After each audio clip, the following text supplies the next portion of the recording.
What's going on YouTube? Today I'm going to show you guys exactly how you can get out of drawdown if you're in a bit of a pinch or your trading isn't going as good as it's supposed to. It's no secret that since March, or basically since the beginning of the year started, the markets have been a little weird, and I'm hearing from so many people that trading just isn't working the way that it used to. So a lot of people find themselves in drawdown or in the losing streak, and let me show you exactly what you can do to keep yourselves afloat or get yourself out of drawdown in case things like this happen. All right, so this is exactly how you're going to use this diagram to get yourself out of drawdown. Now you can see I've already illustrated everything here and laid it out for you. So I'm going to go over it and explain to you what all of this means. So as you can see, it says here 100K accounts. We're going to assume that in fact, let me just make this a little bit bold. All right, we're going to assume that you're trading on a 100K account, okay? Most prop firm challenges give you about 10% of drawdown, all right? So here's what's going to happen. You have 10% of drawdown. When you're above the initial balance, you're going to be risking 1% per trade, which means you're going to be risking $1,000 per trade. And every time you win, you're going for at least a 1 to 2 RR. So you're going to win $2,000 per trade. Now we're just focusing on the risk management part. So we're not going to focus too much on the wins. Let's say some way, somehow you end up with, a bad trade on the first trade and you end up in drawdown. So now you're below the initial balance. When you're below the initial balance, you reduce your risk by 50%. Okay, this will now change your risk from 1% full risk to 0.5. And why is this good? It's because when you reduce your risk to, let's say, $500 per trade, you then give yourself 10 trading opportunities or chances within the first 5% of your drawdown. Okay, so instead of burning through your drawdown in 5 trades, you can now extend that or double that because you're using half the risk. This keeps you in the game longer, right? If you have a good, as you can see here, if your strategy has at least a 60% win rate, you'll be able to climb back out of drawdown and withstand losing streaks, and this is true. Reducing your risk by half will allow you to stay in the game longer and not allow you to blow your account as easy as you would if you were going through the trades at still 1%, because then you only have 5% before you completely, run through your first half of drawdown. Now, let's say, for example, you go through a really bad losing streak and you end up in the second half, meaning you've already lost 5%, you got 5% of overall drawdown left, then you can reduce your risk to 0.25.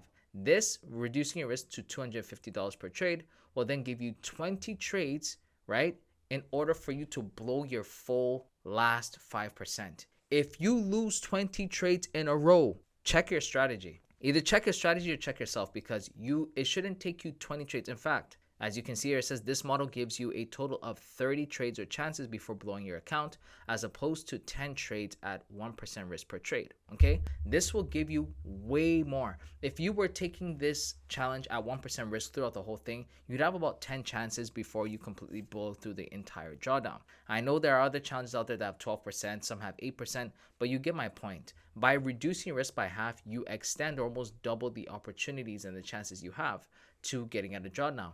Now, in a case like this, for example, if you start risking 500, in order for you to get back to break even, you just got to win one trade because you risked 1% on the first one and lost. And now with the one win of risking 0.5% to make 1 full percent, you're back up to break even. If you lost 2%, it'll take you 2 of those trades, right? And when you get back above break even, you can now return to your 1% risk as usual. Now, there are some people who like to risk a little bit more as their account grows. So for example, if you make it to 2 to 3%, some people like to risk 1.5, sometimes 1.25 per trade, right? To get them to close or to beat phase 1 faster. For me, I just like to keep it kind of simple. There are some times, I won't lie to you guys, there are some times where I will just trade 1% throughout the whole thing, because after you've taken so many challenges, sometimes especially when and it's not the best way to think, but let's say you didn't spend that much on the challenge, or you know what I mean, it was a giveaway account. So sometimes you're just like, whatever, right?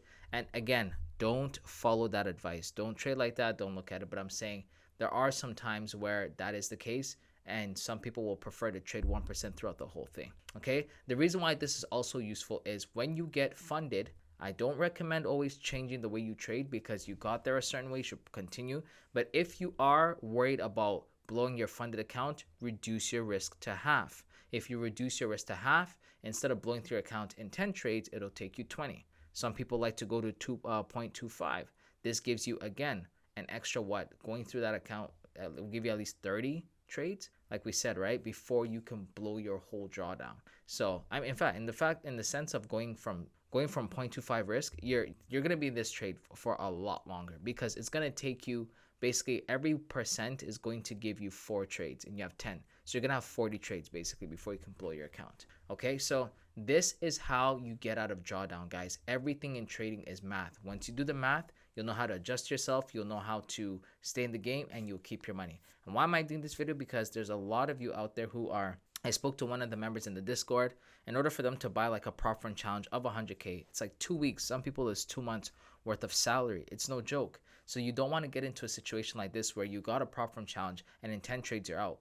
You know, try explaining that to whoever you borrowed the money from, right? So that's it for this video, guys. A quick breakdown. Now, by the way, if you guys want me to turn this into some sort of like a PDF that you guys can download, let me know in the comment section below, and I'll be more than happy to turn this into a PDF for free where you guys can download from my site. If you haven't checked out my site already, I have a 3-step simple guide as to how you can, what to look for when you get into trades, and I'm bringing other things for free for you guys, so stay tuned for that as well. But as always, if you guys enjoyed this video and you want to see more, comment that in the comment section below. And as always, don't forget to like, share, comment, subscribe, join the Discord. It's free. Follow me on Instagram, and as always, I'll catch you beautiful people in the next one.